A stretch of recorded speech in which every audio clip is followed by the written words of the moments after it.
1. Hoy en la madrugada me ocurrió algo muy extraño. Me desperté recordando algo que me pasó a mí y a mi hermano hace 18 años.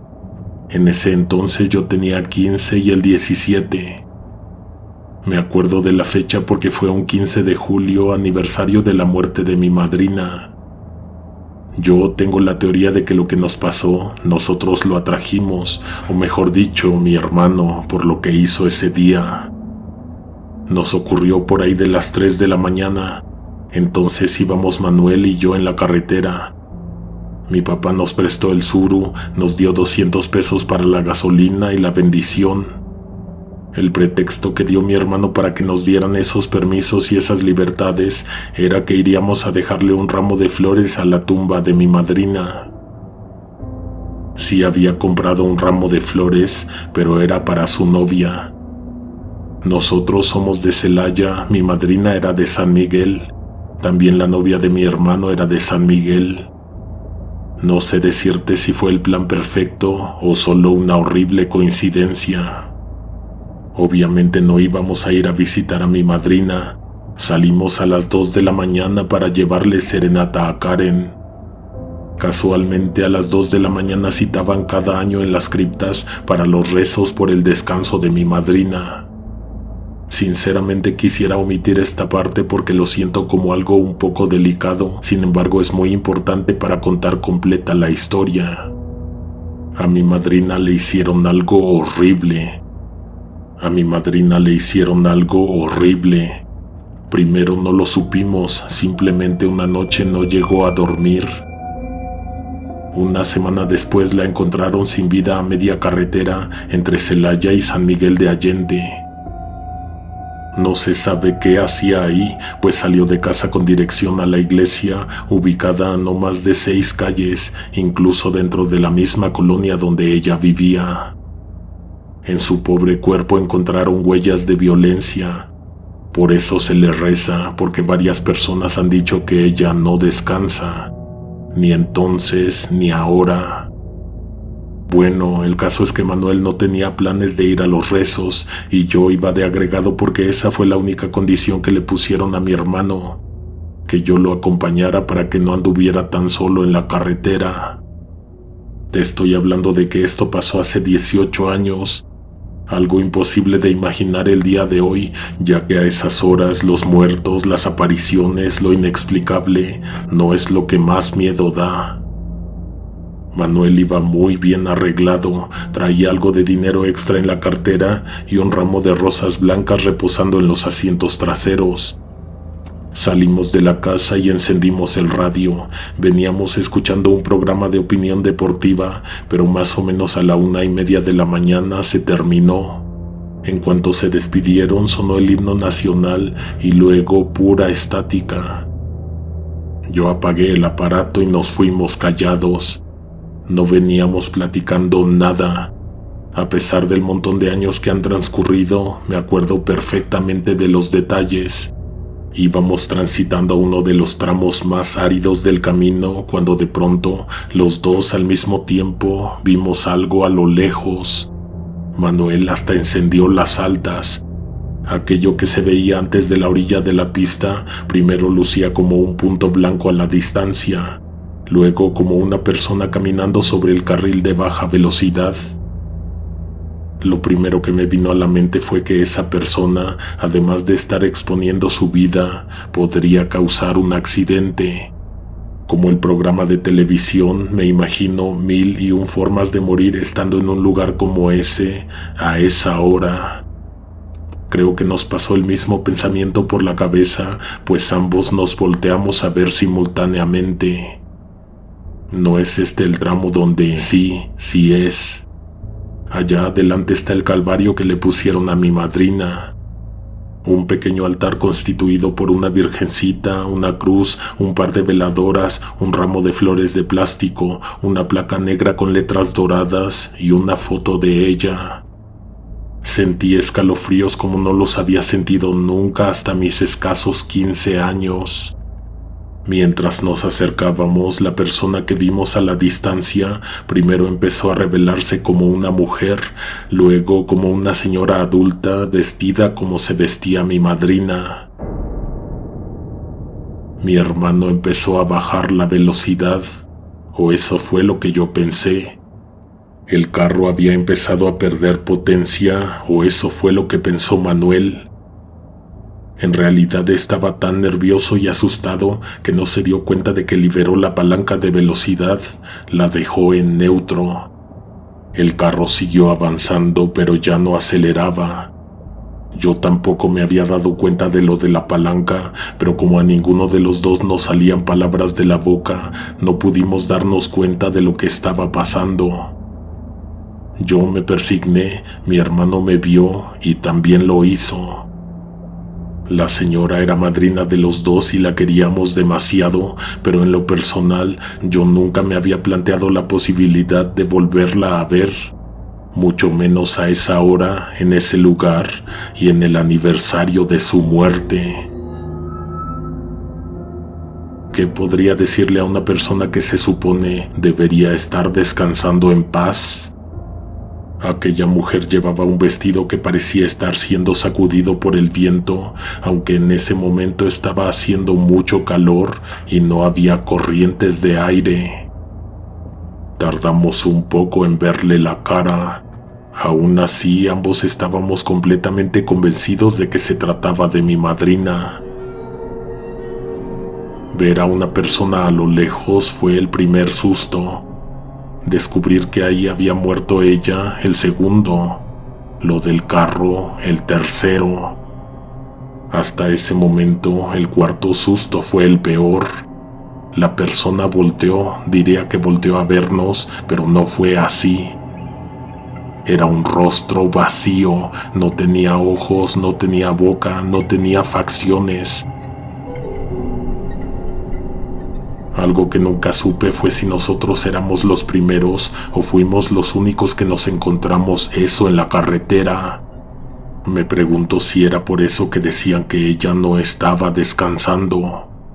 Esto apenas lo estoy comentando contigo, casi estoy seguro de que mi hermano nunca lo ha platicado con nadie.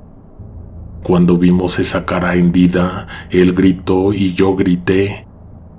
Manuel pisaba el acelerador y el motor rugía, pero no avanzábamos. Todos los vidrios estaban arriba. Obviamente no teníamos ni la más mínima intención de bajarlos, de bajar, de entablar una conversación, de averiguar si además de un vacío en el rostro, nos pudiese mostrar otra cosa horrible. La persona golpeó con los nudillos la ventana del asiento que se encontraba justo detrás de mí. En el estricto sentido, el ramo de flores blancas era para ella. Así lo había jurado mi hermano. Eso le dijo al florista porque Sonia, mi hermana menor, nos acompañó a comprarlo y ella no sabía lo de la serenata, lo de Karen, la novia de Manuel. Eso le dijo a mi papá y a mi mamá. De hecho, les hizo firmar una tarjeta con sus nombres, misma que arrugó y aventó debajo del asiento en cuanto nos subimos al carro, más o menos una hora antes. La persona en la carretera de alguna manera metió las uñas, los dedos en la unión entre el cristal y la puerta y sin parecer estar haciendo mucha fuerza, lo bajó. Mi hermano estaba tan asustado como desesperado, tratando de hacer varias cosas a la vez. Se pegó lo más que pudo al volante como si no pareciera que eso que ahora metía la mano al interior del carro, lo que estaba tratando de hacer era tomar el ramo de flores. Manuel me veía, luego veía a la persona, pisaba el acelerador. En cuestión de instantes se le ocurrió girar la llave para apagar el carro y encenderlo de inmediato. Puso la palanca en primera y avanzó. Creo que hasta derrapamos porque hizo tal maniobra que era evidente que le urgía desaparecer de ese tramo cuanto antes. La ventana se quedó abierta y el ramo de rosas aún reposando en los asientos traseros. Ni en los espejos ni volteando pudimos volver a ver a aquella persona sin rostro. Honestamente nunca voy a conceder ni aceptar que quien se nos apareció en la carretera era mi madrina, ni porque la vimos de pie a unos pasos del Calvario donde se encontraba grabado su nombre. Tuvimos que dejar bien atrás ese tramo para poder volver a articular una palabra o decirnos algo entre nosotros. No tenía sentido, tampoco explicación. De pronto volvió a escucharse estática en la radio, muy a pesar de que estaba apagado el aparato. Empezó de menos a más, poco a poco, como si alguien estuviera girando lentamente la perilla del volumen. Entre ese ruido blanco se alcanzaba a notar una melodía, una canción que logramos distinguir un poco antes de que se sintonizara bien y muy claramente. Eran Las Golondrinas, una canción que en México se utiliza para despedir a los muertos. Manuel la dejó sonar unos instantes antes de apagar de nuevo el radio. Después de eso, sí, de plano no volvimos a hablar para nada. Llegamos a casa de Karen, en donde encontramos a una multitud arremolinada en la calle. Mi hermano no dijo nada, pero lo primero que pensó era que se le habían adelantado con la serenata. Lo que realmente había pasado jamás lo hubiéramos imaginado. A la chica se la acababa de llevar una ambulancia. Menos de una hora antes de que llegáramos, estaba hablando por teléfono con una amiga cuando de pronto dio un horrible grito. Cayó al suelo desmayada y con fuerza se golpeó la cabeza. Mi hermano y yo nos fuimos al hospital, pero él no la volvió a ver con vida. Anduvo cargando el ramo de rosas blancas todo el día. Yo le dije que lo tirara, pero acabó entregándolo a los pies de Karen cuando, muchas horas después, mostraron el cuerpo para la despedida.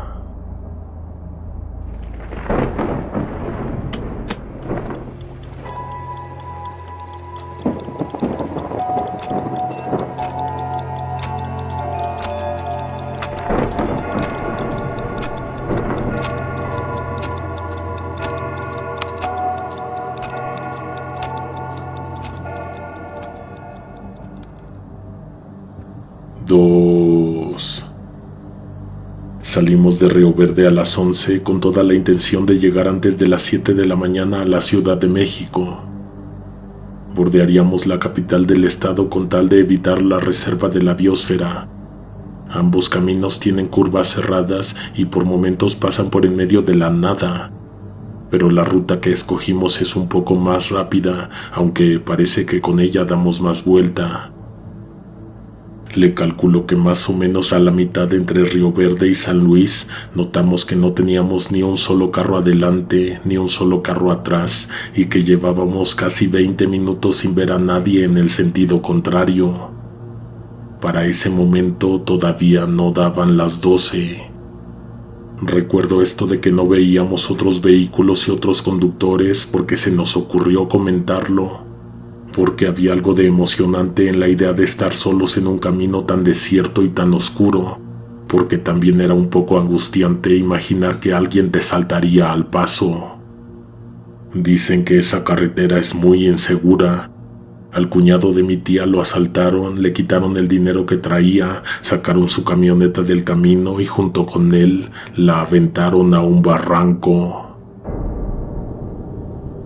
No me acordaba de eso cuando decidí tomar ese camino. Tal vez hubiera cambiado de parecer, tal vez no, pero recordarlo justo cuando son tan altas horas de la noche y uno se encuentra justo en el sitio donde dicen que te puede salir algo, es un poco angustiante. Súbitamente nos invadió un episodio de paranoia en la que no podíamos dejar de mirar por los espejos, ver la hora en el reloj e imaginarnos que algo había esperándonos adelante. De pronto nuestros miedos se hicieron realidad.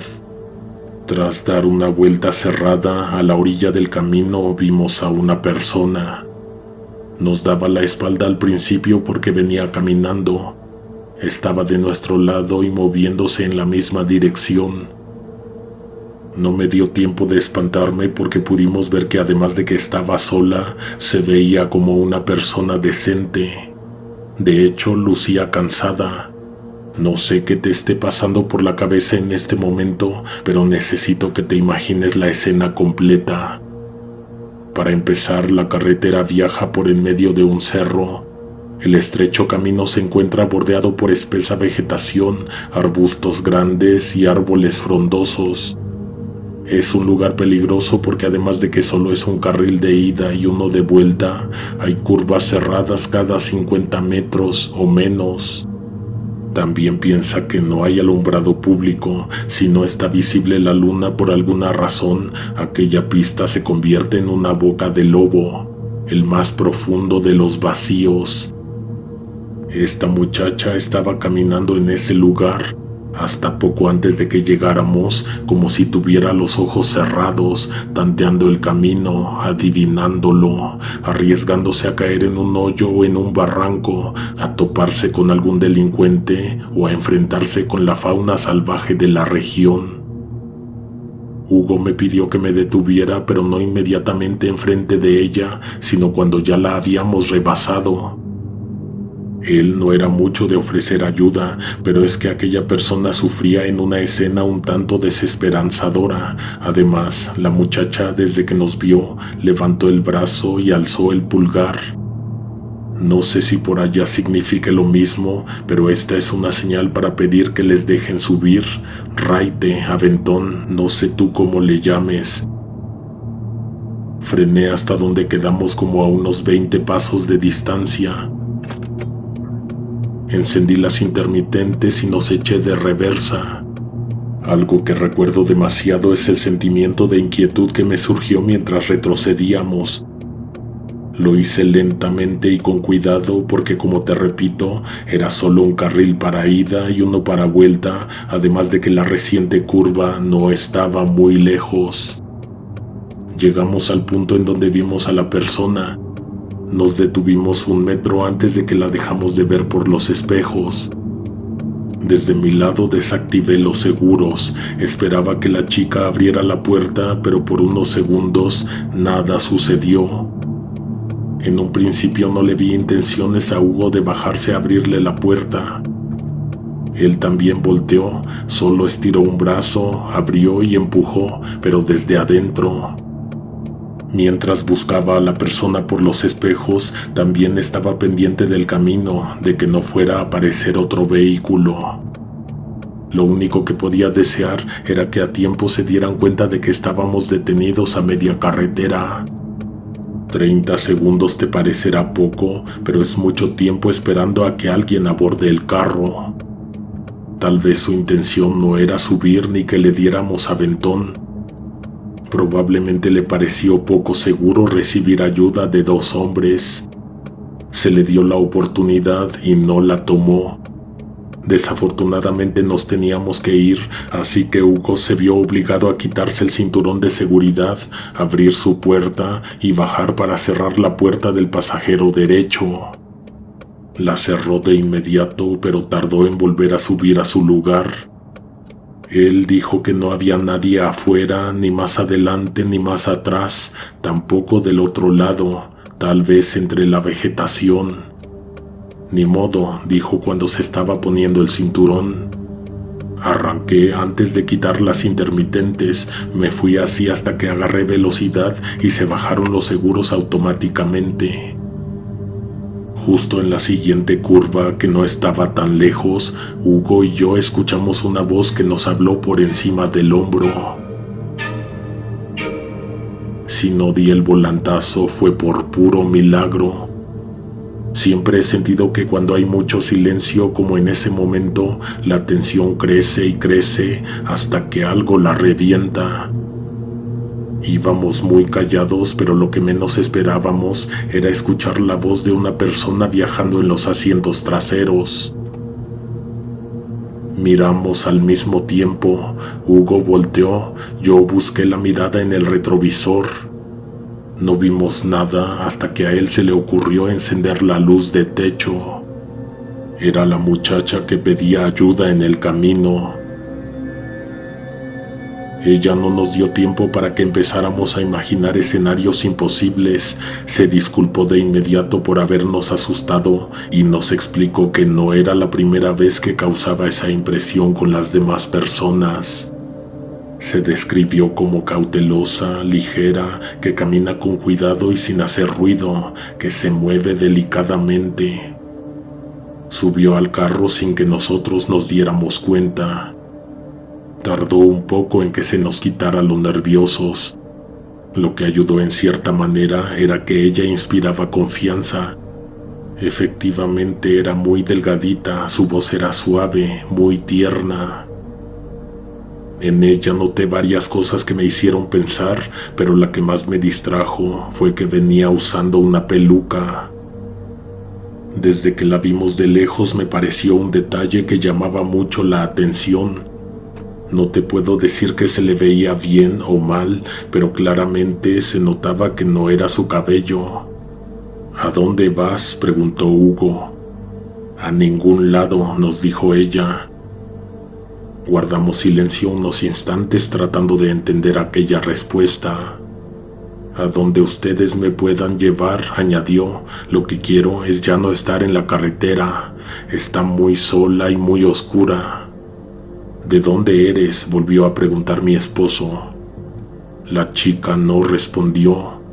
No respondió al instante. Después de un rato nos dijo que a ella la tenían guardada en Cerritos, pero que se había salido cuando tuvo oportunidad. Guardada no es lo mismo que encerrada o secuestrada, pero tú también sabes a qué se refiere. Hugo y yo dimos un trago amargo. Cerritos no estaba nada cerca, mucho menos para venir desde allá caminando. ¿Y cuánto tiempo llevas desde que saliste? Lo quise detener porque yo no me sentiría cómodo hablando de algo horrible como eso si me acabara de pasar, pero mi esposo se veía muy dispuesto a interrogarla. Varios días, dijo ella. ¿Cómo te llamas? Igual que todas las demás. ¿Quiénes son las demás? No hubo respuesta. Miré a Hugo y con un gesto traté de darle a entender que era mejor que la dejara en paz. Además, no sé por qué de un momento a otro me empecé a sentir intranquilo con ella, como deseando llegar pronto a San Luis para dejarla en la primera parada. ¿Y cómo le haces para ver el camino a estas horas? La muchacha no se veía incómoda con las preguntas, al contrario, las que le daba la gana las respondía con mucha naturalidad. No estaba caminando, esperaba otro carro que me dejara subir. Venía en una camioneta con una pareja de abuelos, pero les dije algo que los asustó y me pidieron que me bajara inmediatamente. Se hizo un largo silencio. ¿Quieren saber qué les dije? Hugo y yo estábamos casi paralizados. Esa última frase se escuchó distinta, como si hubiera salido de un lugar más profundo que su garganta. Les dije que vieran mi mano.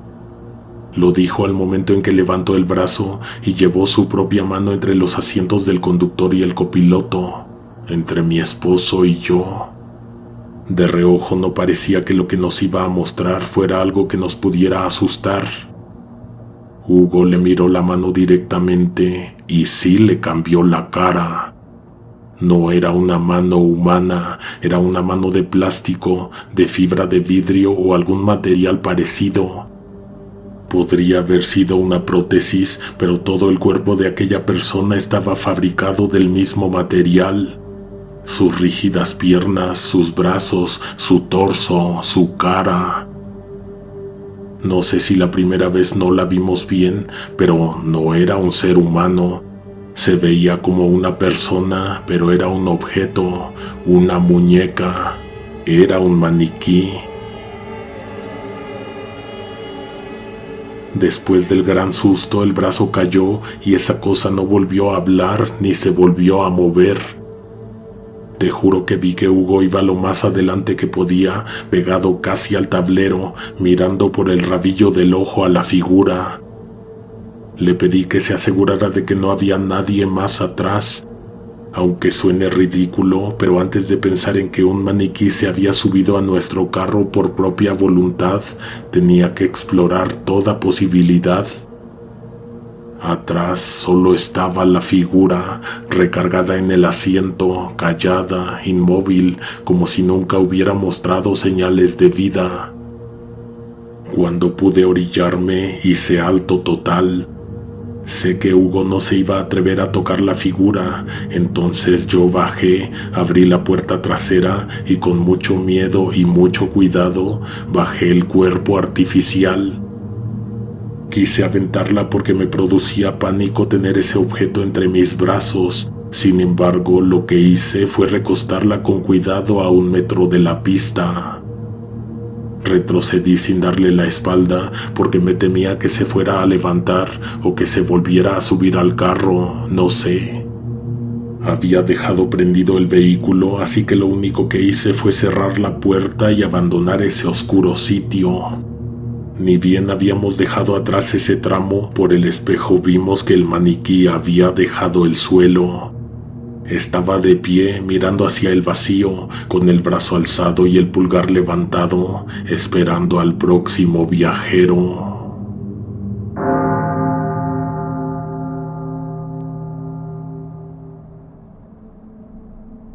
Salimos tarde de casa. Se suponía que tendríamos que estar en casa de Carlos como a las 7, pero a esa hora apenas estaba saliendo el último de nosotros del baño. Nos dijeron que nos fuéramos temprano porque para llegar a su casa tomaríamos la libre y en la noche es difícil distinguir la ruta. Desde que salimos del departamento de mi prima notamos el cielo ennegrecido por un denso manto de nubes. Unos minutos después de que tomamos camino empezó a chispear.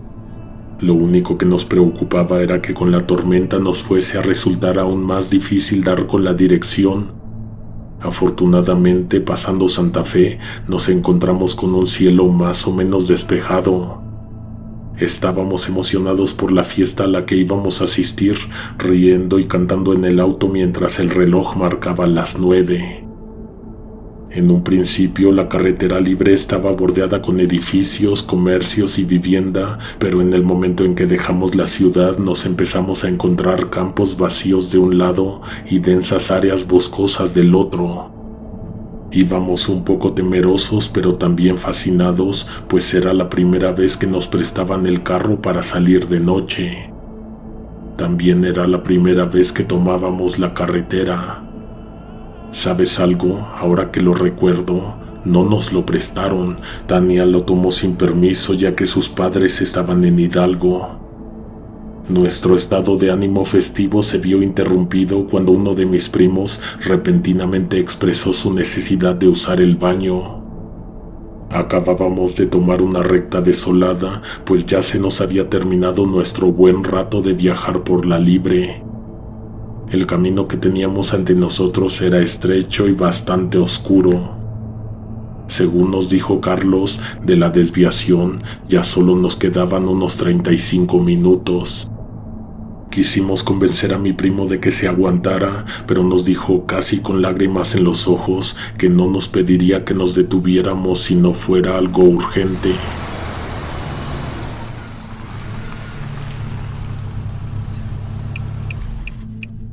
Encendimos las intermitentes y nos orillamos. Nos detuvimos a un lado de la carretera, justo adelante de un arco que señalaba el inicio de una localidad y el fin de otra.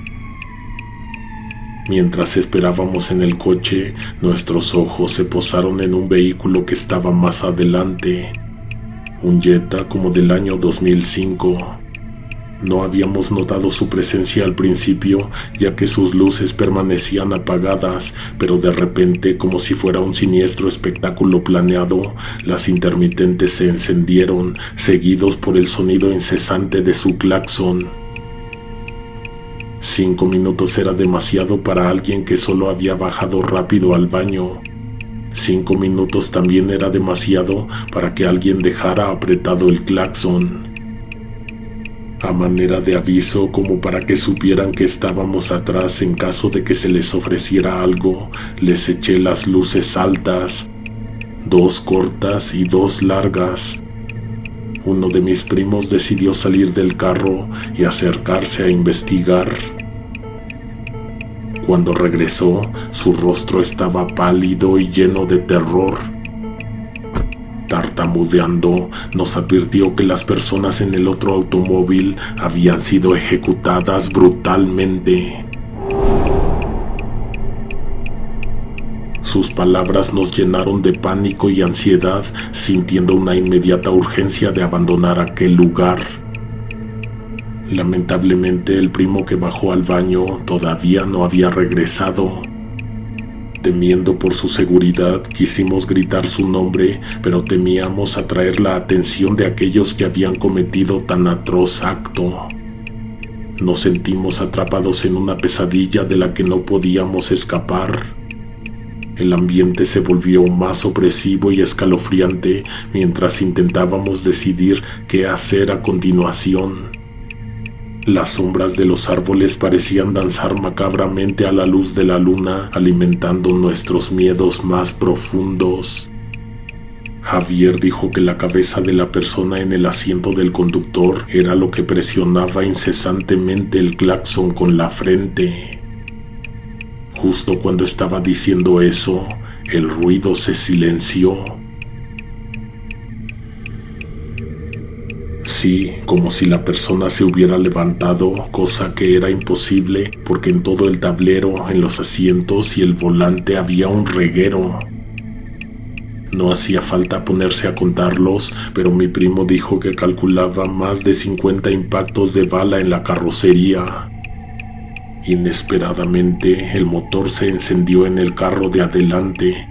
Las intermitentes se apagaron y el auto comenzó a avanzar. Retomó el camino en la carretera y desapareció en una curva más adelante. Todos estábamos muy asustados, pero Tania más. Ella tenía los ojos cerrados y se estaba tapando los oídos. Cuando mi otro primo regresó de aliviar sus necesidades, nos encontró callados. Se quiso hacer el gracioso porque no sabía qué era lo que acabábamos de ver.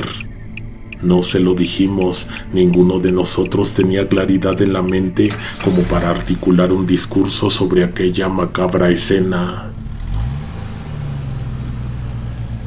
Él terminó ofendiéndose porque, para empezar, pensó que los del claxon éramos nosotros que estábamos de impacientes. Llegando a la fiesta, Carlos ya nos estaba esperando a la entrada de su casa. ¿Todo bien? ¿Por qué vienen así? Era evidente que algo nos había ocurrido en el camino, venía impreso en nuestras caras. No me digan que se encontraron con el Jetta blanco. Mientras entrábamos, nos señaló hacia una ladera en lo alto de un cerro. Allá hay una casa, no sé si puedan distinguirla. Está abandonada, de día se puede ver mejor. Allá vivían unas personas que estaban metidas en negocios ilícitos. Hace varios años los ultimaron de camino a casa. Carlos dijo que en lo personal nunca le había tocado verlo, pero dicen que a veces se aparece el carro junto con sus ocupantes. Eso fue lo que nosotros vimos precisamente. Estábamos todos mirando hacia allá cuando de pronto vimos las luces de un auto parpadeando en nuestra dirección. Nos estaban aventando las altas, 2 cortas y 2 largas.